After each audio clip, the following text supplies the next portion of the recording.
I know it's a long day for some folks, so welcome everyone, and thank you to our town halls for coming to our town hall rather, and bringing your pets. And just as a little bit of housekeeping, we do get a lot of people on these calls. We've already got a couple dozen already. So if you aren't speaking, please remember to mute. And as a reminder, we do record these Zoom meetings for future reference because people can't always make the call, and a lot of really great information gets shared. So these do get recorded and posted on our YouTube channel.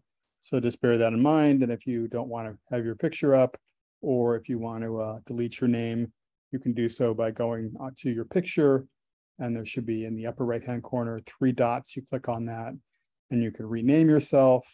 And you can close your video and do whatever you like to protect your privacy if you so desire.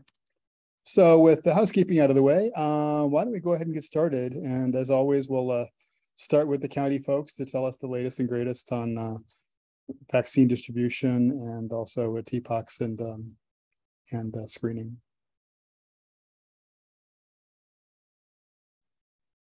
So who would like to go first? Oh, I think that's me. I was waiting for Dr. Shavinsky to do some type of introduction, and then I was like, oh, I guess I should start talking. All right, hi, everyone. I can do that. Misty, yeah. like, hello, everyone. We're so happy to join you today. And now I will shift it to Misty to begin our update. But then I'll have a couple of updates for you guys as well after that. You guys, we get to do the Abbott and Costello routine off and on throughout the week. So thank you for being our audience today. Misty Plumley, branch chief over emergency response, immunizations, family planning with the public health department. I see a lot of familiar faces or familiar names. Good to see you. And I missed last meeting dealing with stuff on actual fires. So I'm happy to report that that situation is much better than it was, though things are still on fire. We've got a 62% containment around that fire, so I'm grateful for that. With the vaccine pieces for Jynneos, the county continues to work with CDPH and CDC to navigate phases of allocation of vaccine product. The vaccine continues to come across from the federal government through the strategic national stockpile to the state government based upon allocation formulas. The allocation formulas take into account current case counts in a particular state or health jurisdiction, overall utilization of prior vaccine product, as well as risk criteria from identified populations that are at risk for MPX. With the allocations, Riverside County received its phase 4A allocation. That was a little bit over 1,200 vials of vaccine. We received that in 2 stages to support planning around some mid and larger scale events. And we will be continuing to utilize that product to support events throughout this week, as well as our vaccine partners. We have been working with additional clinics in addition to existing partnerships with Borrego Health, DAP Health, Eisenhower Health, Kaiser, RUHS, EIP, Riverside Medical Clinic, and expanding over to include some support with SAC Health. They are a community health clinic system operating in the Eastern Coachella Valley, as well as the southwest part of Riverside County. And then also our RUHS community health clinics, Corona, Hemet, Moreno Valley, Palm Springs, and soon to be Indio. The first 4 sites operate regularly. The Indio site's in process of being added. And we continue discussions with additional providers assisting with care registration and also with redistributions. The vaccine utilization threshold has been set by the federal government, translated over to the state government. The federal government will ship states additional vaccine provided that they maintain a utilization threshold that currently is set at 85%. That means that the vaccine doses over a set period of time have to be used to that threshold to place additional orders. And utilization is tracked through standardized data entry into authorized state registries. In Riverside County, that registry is CARE, or the California Immunization Registry. We are also working with our community-based organizations and some faith-based organizations to support some mid and large scale events. We have hosted clinics with Cathedral City Boys Club, with All Worlds. We've also hosted clinics with TODEC and several other business partners in the Coachella Valley. And we will be expanding that to include events that are coming up with a venue called Oscars in Palm Springs, and then also with the Palm Springs Convention Center in partnership with DAP Health. Can I interrupt quickly to ask what TODEC is? I'm not familiar with them. TODEC is a community-based organization focused on legal advocacy and support for farm workers, migrant workers in the Latinx community. They're based in Coachella and Paris, and they offer legal support, health education support, and a lot of other community advocacy efforts and self-sufficiency services. I hope I did lose Proud right there by talking about her organization. We've done a lot of work with TODEC, and they have been very instrumental in our COVID response, and they have a solid reach to the farm worker and migrant worker communities, in addition to a lot of resources and support within the Latinx community. So on the upcoming clinics, we are navigating through the eligibility criteria that are posted to our MPX website that focus still on access to the vaccine for the higher of the high risk individuals. And we continue to triage through eligibility, supporting post-exposure prophylaxis. So vaccinating individuals who may have come in contact, in close intimate contact with a possible or confirmed case. The public health department, in addition to providers, support post-exposure vaccination, and the public health department does mobile service to support those who are homebound or access challenged to receive that level of vaccination. Those efforts have been ongoing since our MPX response began at the end of June. With what we see coming on the horizon and also impactful for the community at large, CDPH has been able to, with the vaccine inventory known currently and projected with our next phase of allocation, been able to issue a formal statement supporting the utilization of second doses of vaccine. We had previously, due to very scarce resource around vaccine, had to prioritize administering second doses to specific populations. And with CDPH's support and work with the federal government, we've been able to expand second doses, and we're able to do that last week. It was likely mentioned by Dr. Shavinsky in her update.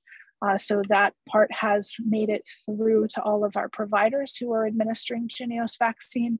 And we also have expanded scheduling efforts, but have continued to and will continue to outreach and support to get to individuals to get their first dose as well.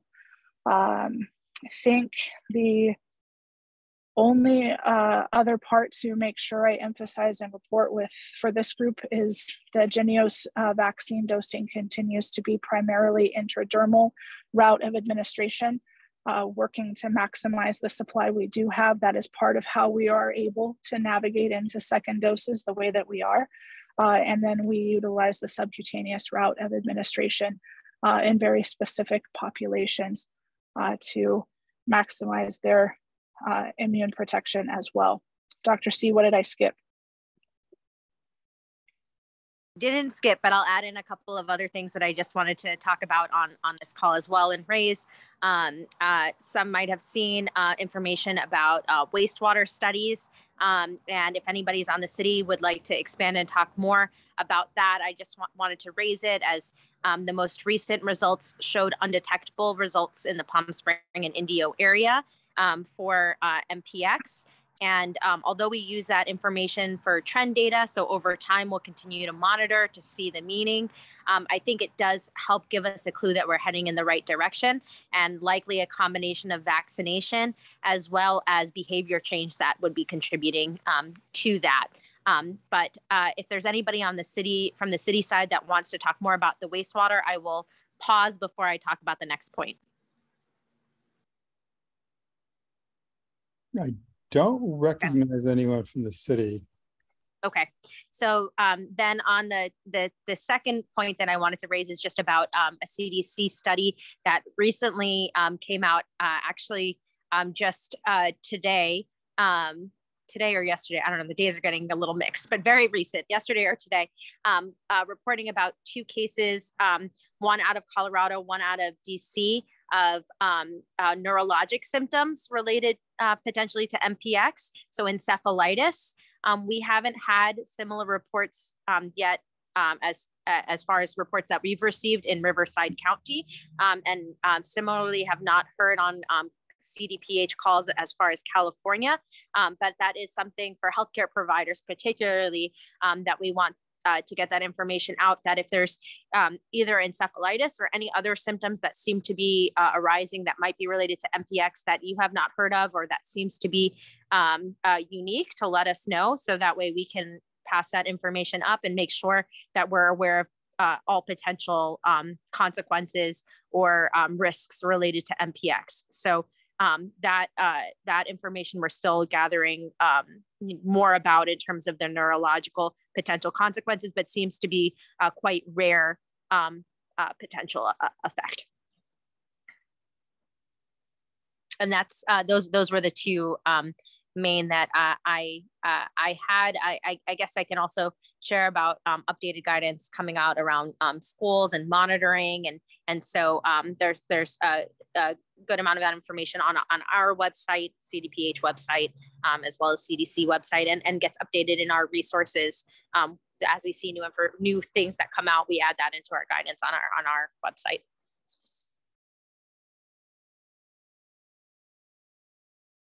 Terrific. Thank you so much. So I had one question. If you could just kind of, for the benefit of everyone, remind us what the current eligibility criteria are for vaccines, and then what the next tier is, and if we know when we're going to progress to the next tier. Who would want to address that? But Sure. So I'm happy to do that. So the existing eligibility criteria include healthcare workers who are routinely and regularly, as part of their standard job duties, collecting lab specimens, testing for MPX, such as those providers working in an STI clinic or a focused testing event. Also laboratorians who are processing specimens for testing that may be working in a lab, a hospital, or an academic institution. We also work with post-exposure prophylaxis as a priority criteria. Those are the top 2 priority criteria for maximizing that resource and protection. Then also included in eligibility are criteria focused on gay, bisexual, transgender men, transgender women, non-binary persons who have sex with other men, who have had either an STI in the last, a bacterial STI in the last 3 months, or who attend sex on premises type events, or participate in group sex. And then also included in the eligibility criteria are individuals who engage in transactional sex, or survival sex, so exchanging sex for life-sustaining efforts or money or other goods, or individuals who are staff or volunteers at a sex club, bathhouse, or sauna. And we have also been working to evaluate moving into criteria that expand the recent STI infection range to the last 6 months, or to expand further into other risk groups that would likely include those who engage in anonymous sex or have had multiple anonymous sex partners over a predicated period of time. And then also on the horizon are individuals who engage in body work. So acupuncture, massage, things like that. We also work to, in those criteria, prioritize individuals who have those risk criteria, who are HIV positive or have another moderate to severely immunocompromising condition that increases their risk for severe disease or risk of hospitalization tied to MPX. So those are our current criteria. It's harder for me, Jeff, to nail down timeframes moving between criteria, because that's driven based upon vaccine supply. Mm-hmm. And the allocation formula is not finite or fixed. So I cannot project a specific time frame or date, though we do try to move between criteria. Ideally, we try to move between criteria twice a month and expand as best we can. And we continue to work with our providers to get a sense of where they're seeing demand or need in which populations, so that we could either evaluate those populations being in existing criteria or maybe modifying criteria as may be needed. Does that help with the clarity you were asking for?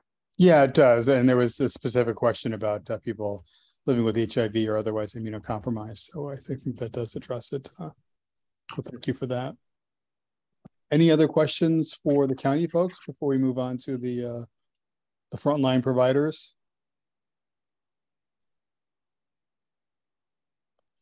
And if not, why don't we start, I guess, alphabetically. We'll start with Borrego and Dr. Barber. Nothing really new as far as updates.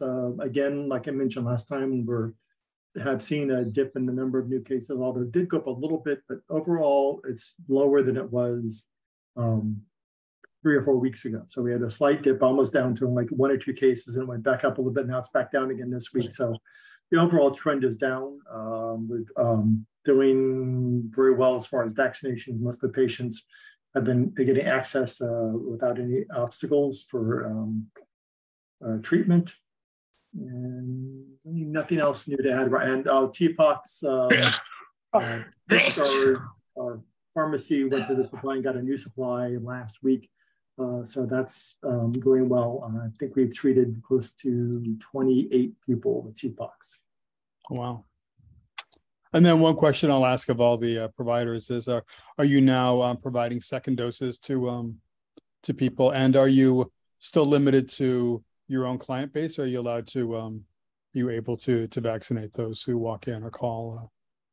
We are doing second doses, and we have a limited number. The problem is it's a very complex system with Borrego. Patients can't just come in and get just a vaccine. There's a whole process with the registering. It doesn't matter if they have insurance. We don't care about the insurance, but it's a long process to register. So we are doing those patients to what limited numbers we can because of limited staff right now. Mm-hmm. Great, thank you. And next up, I guess, would be DAP Health. I think I saw CJ on, or if someone else wants to. Hi, Jeff. Good evening, everybody. I apologize. I was trying to find the unmute button. I got 3 of them. I had to click them all. So DAP Health, we are just about to hit our 100th positive test. We're still testing around 38 to 42% of the total county cases. Just this month, we're 12 days, 13 days in September, we've had 15 confirmed cases. And the trend data has been pretty consistent since mid to late July. So we've not really seen a big dip or an increase. It's been pretty steady in our clinics. As far as vaccinations, we are vaccinating roughly 300 Monday through Friday in our library that's been authorized by the state to become a vaccine clinic. Last Saturday, we did an on-site vaccine clinic by invite only and vaccinated, I believe it was 268 people. And we also had volunteer nurses from IHT that helped do that. So that was really nice. This weekend, I know the county already talked about the upcoming vaccine clinic at the convention center. We have vaccinated over 2,000 at this point. I should say we've given 2,000 doses. The unique patient, I do not have that off the top of my head or in my dashboard in front of me. We are giving second doses. We're scheduling about 33 to 35 days out from that first dose. So people are not going to get a call to come back in for that second dose at day 28 or day 29. It's about day 33 to 35 right now. And we are providing second doses to people who got their first vaccine elsewhere if they have received services at GAP in the last year. And that means if you are a dental patient, if you're a case managed client, if you can for behavioral health, any service at GAP in the last year, you can get your second dose here. We have an internal system as far as patients coming in to see their primary care doctor and how they get screened. Flipping gears, Nicholas Snow is our volunteer hotline coordinator now in a temporary position. He's leading and coordinating those efforts. And they're still getting anywhere from 50 to 75 calls a day. And that hotline is live and will begin taking phone calls to start screening people for vaccine eligibility. So we're just finalizing what those questions are going to be. Then anybody in the community can obviously call that hotline, be screened, and then they would then be put on that invite list to receive an appointment by our team. We have 16 patients currently on Monkeypox right now, and we have 2 patients that are still housed in a hotel where we are delivering them food. And food is being delivered about every 2 to 3 days at $40 a piece to ensure that they are getting their protein and fat while taking their Monkeypox for those 2 weeks where they're isolated. Jeff, I think that's it, unless there's questions. Thank you. That's terrific. Any other questions for Nicholas? Okay, next up would be Eisenhower. I know Dr. Stapleton is traveling at the moment. PS test and Dr. Ritchie. Hi, Jeff. So, you know, we're getting a lot of patients who we're doing a saliva test in conjunction with USC. And we're getting a lot of patients that already were vaccinated, but want their saliva tested because they have what they think is MPX, and their saliva is coming back positive. So it's kind of interesting. So we're doing a lot more saliva tests right now. There's some patients that come in that think they have MPX, and we do their saliva and lesion swab if they have them, you know, in conjunction. But it's interesting that the saliva is coming back positive and without any lesions, and they've already been vaccinated. That's fascinating. Yeah. So, and then I know you were vaccinating. we were, and DAP was, you know, willing to give us files. It's just that in order to get into the care system, we would have to input manually, and we just didn't have the staff to do that. So when we get on our new electronic health record, we'll hopefully be able to do it automatically and get the files from DAP, which CJ Toby is so graciously supplying when we're able to automatically input to CARES. Terrific. No, that's great to hear that kind of collaboration between organizations. We need more of that. Yeah, CJ is really, he outreaches really nicely. And I know I see Jacob on. I know you were one of the coordinators, I think, for the event at Oscars. If you wanted to talk about how that went, and if you have any others planned. Yeah, actually, it's going to be Thursday. So Misty actually reached out to me. Hello, Misty. And we kind of jumped really fast on this collaborative effort between RUHS, myself at QueerWorks. We got the wonderful staff at Oscars to use their space. And then actually Riverside County Continuum of Care has given us some volunteers as well. The details will be this Thursday, 9:15 or September. What month is it? I don't even know where we are anymore. September 15th from noon to 4. It's going to be a first come, first serve, I guess, lineup. I'm going to be printing out cards that have numbers on them. So if you receive a number, it means you'll receive a vaccine. That's just the most equitable way that we could do it. We've gotten a lot of demand, a lot of emails. It's really a community-based effort being supported by medical, staff on RUHS. So I'm just asking everyone to be patient with us. This is, we've had about a week and a half to plan this. And, if all things go smoothly, it's our hope to be able to continue using Oscars as a site. I believe, and I could be incorrect, so Misty, please correct me if I'm wrong, but the coordinator said that people who have gotten their first shot can get their second dosage if they bring proof that it's time for them to have the shot and like the history. So we are giving out second dosages. And we're trying to think of a way to get another clinic within 28 days over at Oscars so that we can do the follow-up for people receiving their first. Everyone, DAP Health has been awesome, supportive in terms of getting the word out. I've talked to individuals at Borrego and other places. So definitely tell your clients, we can't guarantee a spot, obviously, but please tell your clients. We're also doing something kind of fun. We've decided to add a resource fair component because we recognize that there's probably going to be a lot of unhoused individuals coming through. So we have the Continuum of Care and some other homeless and unhoused services coming by with flyers, tabling. I know people on this call will be here. So if you work for an organization and you would like to come, please come. We'll give you a table, or if you have materials that I can print and upload, we will have a website people can access while they're standing in line. So yeah, any questions, I'll drop my email in the box. Yeah, so that's that. I don't know if anyone has any questions. Oh, that's terrific. Yeah, if you could put the dates and times of the upcoming clinic in the chat as well, like that'd be great. Because we do save that and post it as well. Great. Any questions? No questions. Just thank you, Jacob, for the partnership. It's Misty. It's been great working with you and working with QueerWorks, and this is one of our first forays into a walk-up clinic where patients will be self-attesting to the eligibility criteria and navigating through that. So we're looking forward to it and to the support. We will also be pre-scheduling some individuals at this particular clinic as well to keep those post-exposure coverages coming. But it's going to be a great event. It'll be a great event and the resource fair is definitely, it's exciting. It's great to see all that coming together. Really appreciate it. It's only supposed to be 93 degrees, so we have nice cool weather too. It'll be a cooler day. It's all relative, right?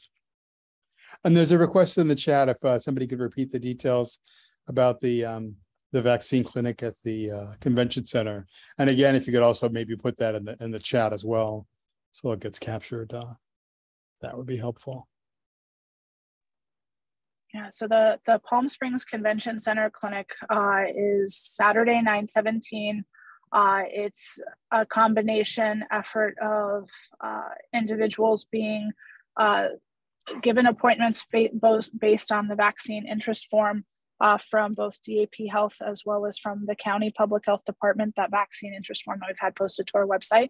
And there will be a small number of walk-up appointments available at the tail end of the clinic. I'm happy to put those details in the chat as well.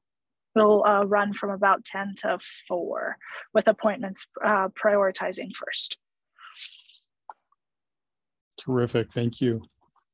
And then something that came up on our last call was the federal government has announced that they're going to be vaccinating at Pride events, and they've been prioritizing the ones that are coming up. I know for Labor Day, I think they did Southern Decadence and some other large events. Any word yet on our Pride event? I know it's a little bit farther out, but as we've discussed before, it would be really great to actually do it before the event so people have some protection rather than bringing everybody together and having the risk of it turning into a super spreader event. So any word on that in the last week? So no changes from CDC's prior decisions as of their last review of the initial proposal. They are prioritizing events occurring in September, and they'll continue to navigate through the small amount of doses that was allocated to the large event. Pride focus for the until those doses are exhausted, and we will be able to submit closer to the November event to receive some support, but there has not been any change in that operating perspective. Okay, yeah, thank you for. Do we have anyone from Representative Ruiz here, his office? I don't see anyone. Erin Doty is the one who often attends, and I don't see her on here. Told that Christine Holsteg had a conversation with that office about this very issue. And it really should be taken through our federal officials in order to get it going. I think our public health officials are doing all they can, but this is where we have to step outside of them to go directly to our federal officials to get the CDC to unleash the vaccines. So I say that because I'm very dissatisfied to hear we don't seem to have made a whole lot of progress. It's not enough to sit there and say, we don't have anything yet for October when we have 2 Pride scheduled and Halloween. People have to get vaccinated 6 weeks ahead, starting 6 weeks ahead. That's right now.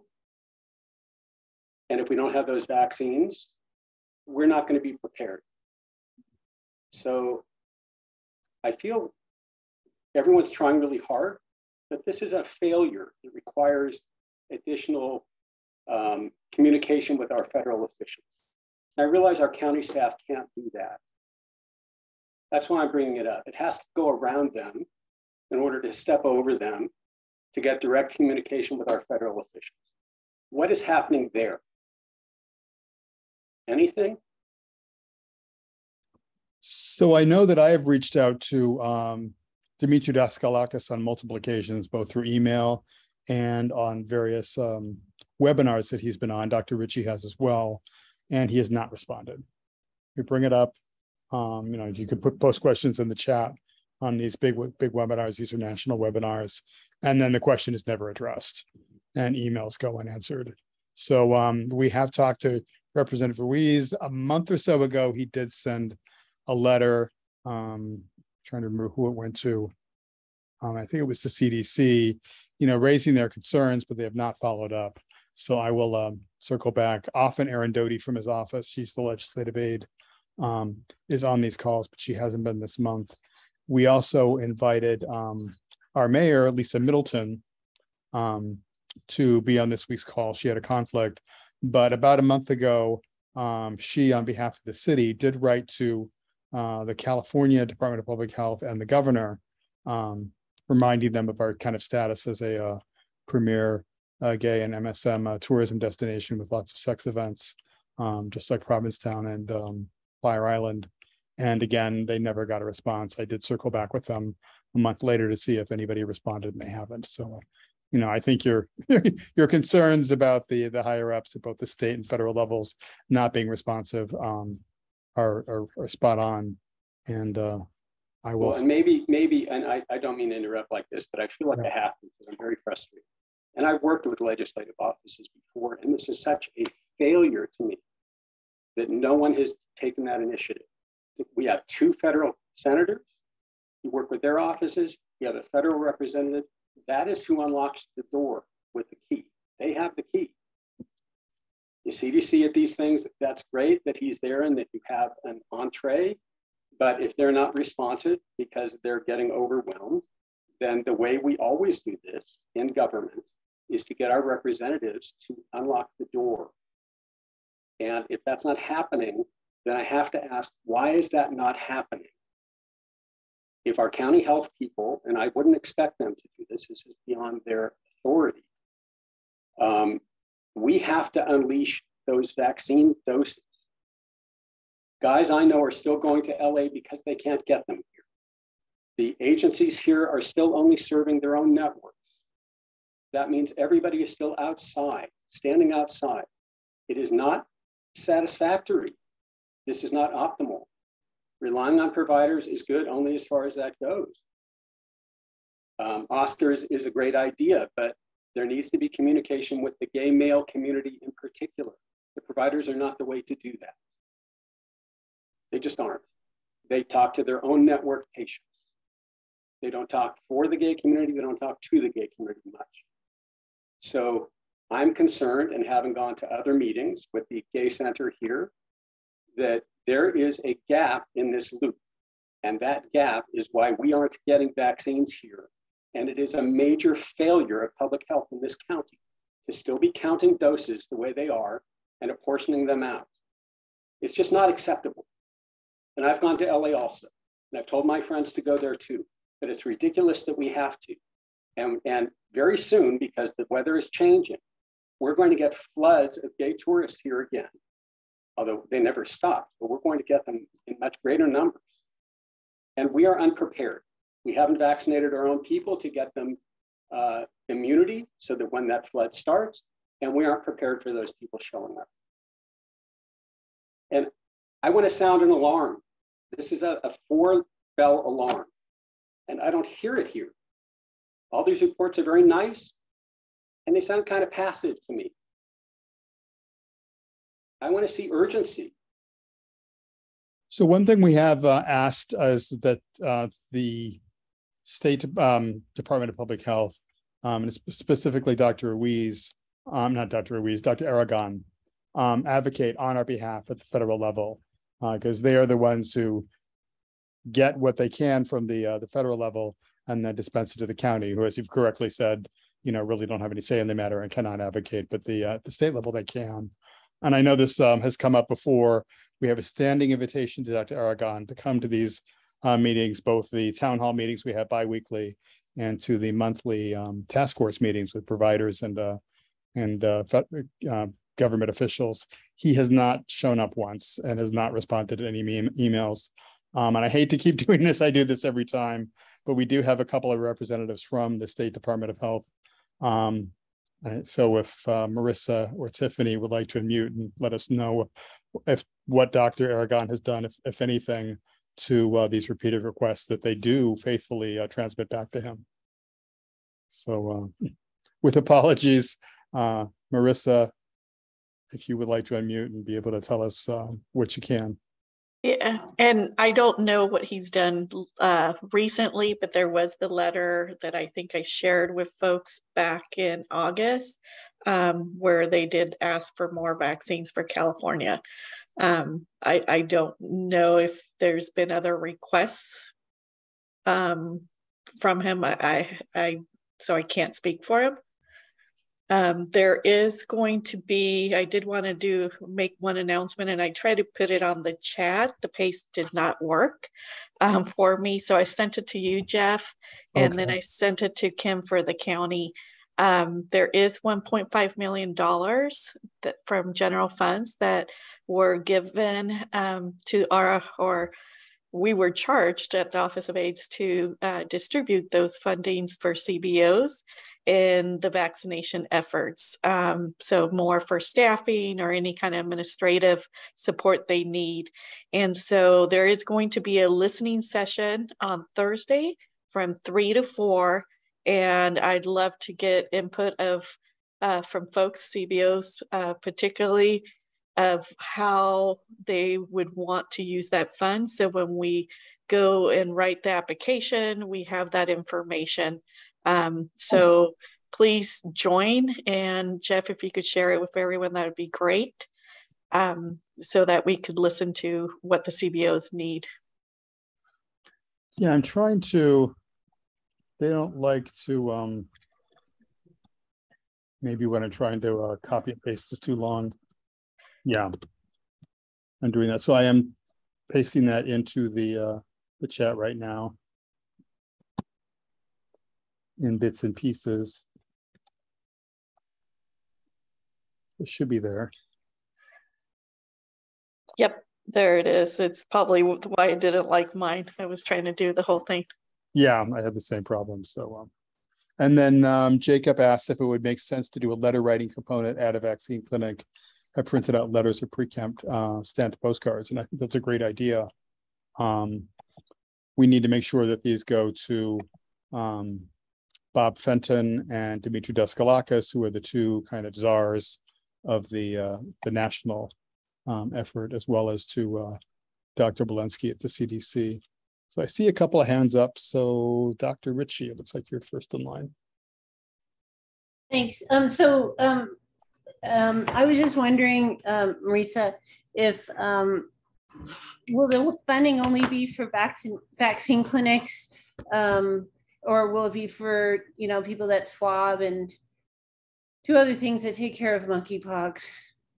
It was specifically written for vaccination efforts, so it has to be with vaccines. That's how the legislation was written.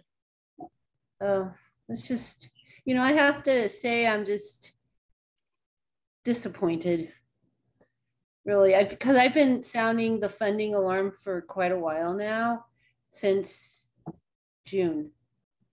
And it's just, I agree. I hear the same things from you. Usually it's a dearth of information, not to be rude or anything, but now that I hear that there's funding, and I was having my hopes, get a little higher, and so it's just for vaccine clinics. That's only for the CBOs. So I know Jennifer has her hand up. So there's another portion of it that's going to the local health jurisdictions, and that I have not been a part of. I know they're working with the county folks, so they probably might have more information than I do on that aspect.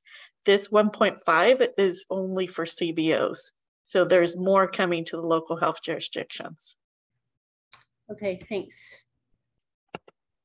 So yeah, Jennifer, I see your hand up, and also Kim, so go ahead.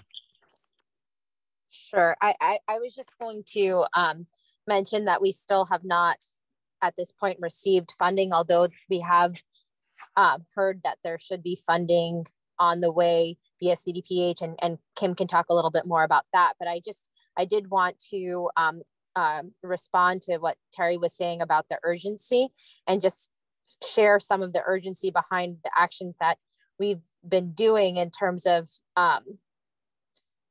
meeting that urgency and understanding the need to get more vaccines out there from the supply that we have. I think, Terry, you mentioned and accurately, we have still, a supply that is somewhat limited, and trying to make the best and move that out. And one of the quickest way to do that is to have it shoot out through our different clinic partners, because we don't have additional funding for staff. So right now we do have a significant portion of staff that is dedicated towards vaccination for MPX. We also have ongoing emergency response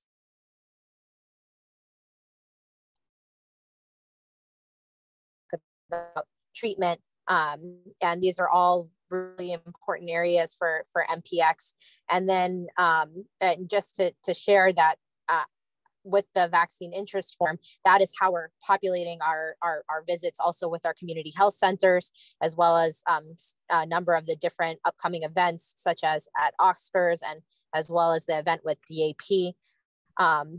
But I understand that there still need to do more, and we fully agree. So I just wanted to share some of the advocacy components of our work as well, echoing this message to CDPH on the meetings. And in addition, we were on a meeting with CDC to talk about Pride events, and sharing that, while of course we want the vaccines for Pride, it's also a little too late, or too little too late, in terms of needing to get vaccine out earlier. I think, the ability to expand into intradermal has been helping, but it hasn't everybody yet. We're going to need more vaccine in order to do that.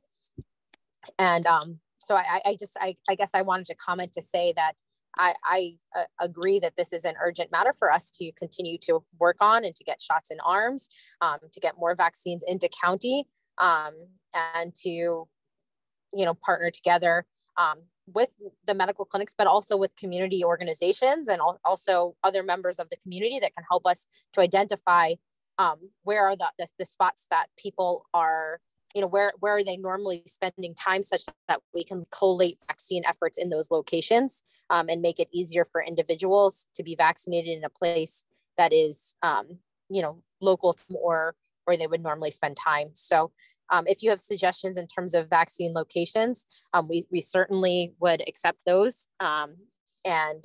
Just wanted to mention, we agree in terms of this being an important and urgent issue, which is why we have our activated response as well.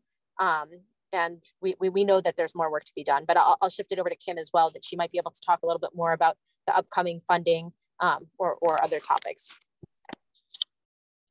Yeah, thank you, Dr. Shavinsky and Jeff, and just, I guess, good evening, everybody. Just wanted to jump in to comment on the funding, and Dr. Ritchie, certainly understand your perspective on this. So just a quick update. The legislature actually advocated $41.5 million to Californians, right, to local health departments and the state health department. So of that is the 1.5 million for CBOs. And then there's about 25 million that's going to CDPH and 15 million going to local health departments. And those are, round numbers. So right now we're still in discussions with CDPH about what that will look like in terms of how it's distributed. But I do believe that at the local health department level, we'll have some funding flexibility so that we can help support some of the efforts that are going on at the provider level. So, if you think about $15 million on a statewide basis, even $41 million, that's not a lot, but at least it will be something. And I'm hoping that we will have a lot more information probably within the next couple of days. Can you speak to how those, the funds that you'll receive in the local level, how you'll, what you'll be using those for? I mean, obviously we need vaccines, and you can't buy more vaccines, but right. Well. Yeah, sure. And again, I'll have more clarity once we kind of see what the scope of work is that comes out from the state. But things that we've been talking about are supporting the testing efforts, supporting vaccination efforts, and that could be either through supporting our staff or supporting providers. And I don't know specifically what the restrictions will be, but certainly doing those types of activities, and then also outreach and education. So I think those will all be eligible, and there may be other things. And certainly if people have ideas, we're open to hearing from you all, and can propose those to CDPH as we develop kind of the scope for those dollars. Okay, great, bye. Great, thank you. And just a reminder to everyone to please mute yourself when not speaking, because we're hearing some background noise. Thanks. Dr. Ritchie. Yeah, sorry, I have one more question. In the big picture, since you are on calls with the CDC, Dr. Chavinsky, I read that there's going to be another vaccine manufacturer in the United States soon. Have you heard anything about that? And will that help with allocating vaccines? That's number one. Number two, I tell you, and I've actually suggested this before, and again, just a suggestion, but if you want a place to administer vaccines, come to our clinic, because even though we're not on the cares, we can't manually put into the cares, you certainly could. And we're still, when we stopped providing the vaccines, we're still getting a lot of phone calls from people that are not associated with the big clinics that are desperate to get vaccines. So that's just another thought. Great, thank you for that. And thank you, CJ, for posting the information on the Saturday clinic at the convention center. It's very helpful, and letting people know that people who aren't pre-registered or, haven't filled out a vaccine form, there will be some slots at the end of the day. And I know that's happened before. I know I got a call last week from Robin when one of the clinics had some unused doses that afternoon, and we were able to call around and find some people who qualified, either hadn't gotten their first shot or were due to get their second shot, and they were able to use those doses before the end of the day, so they didn't expire. So we appreciate doing that. And that's it's kind of deja vu all over again with the COVID vaccine, right? Where they tell people to wait around at the pharmacies until the end of the day to see if they had any unused doses, and then they would be able to give them out. So history is repeating itself with yet another pandemic, it seems. Kim, I see your hand up. Is that from before, or did you have something to add? I apologize, Jeff. That was from before. I'll take it down. Not a problem. I want to make sure that everybody got a chance to speak. Okay, any other questions or comments or anything people would like to share? It's been a useful call, and I realize there are a lot of frustration. I will follow up. I know we had talked about some advocacy efforts, and I have apologized. I've had some family crises and have had to leave town to deal with those and haven't been able to spearhead them myself. But those who are interested in doing so, let's exchange some emails and get those going. I think Terry's idea of having sign up letters or something to our officials would be good, and I will redouble my efforts to get Dr. Ruiz's staff, Dr. Ruiz and his staff, to respond to our concerns and to work with his fellow legislators to press the issue at the federal level, because that's really where the problem is. So with that, does anybody else have anything they'd like to share, add? Got a few more minutes left, but if not, I know it's been a long day for many of us, and so we can give you back 7 minutes and let you enjoy your evening. So thank you all. Again, these calls are going to be every other week, as long as there's stuff to report on and frustrations to share. And then the task force meetings with providers and county and state officials will be ongoing every week to kind of cover the logistics of vaccination and so forth on there, and so we can keep the information flowing and people informed. So thank you all. This will be recorded and uploaded in a few days to the HARP website, to our YouTube channel, for reference. And if anybody couldn't view it, they can go back later. So thank you all. Have a wonderful evening, and we'll see you again in a couple of weeks. Thanks, everyone.